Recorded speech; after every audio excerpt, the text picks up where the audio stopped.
Nakakain ka na ba nito, yung ginataang karning baka?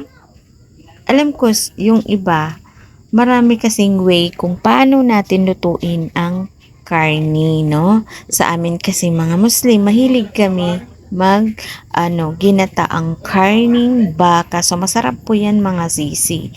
Yan, napakasarap po niyan. Pero yung iba ayaw ng kasi parang mataba daw ang lasa. Pero kami, so, eto naman guys, ang adobong chicken or chicken adobo. Simpleng luto lang po yan, pero masarap. Masarap. Ayan, hindi pa po yan tapos, no? Kaya nakikita nyo, kakasalan ko lang dyan.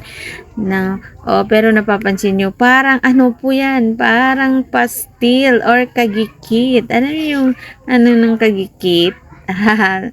Ayan. Pero masarap po yan mga sisi. Semping luto lang yan para po sa mga walang ngipin. Kaya ginawa ko yan. Sinadya ko po talaga na ganyan po ang itsura mga sisi. Kasi marami pong matatanda ang kumakain ng mga walang ngipin. So, thank you po and God bless.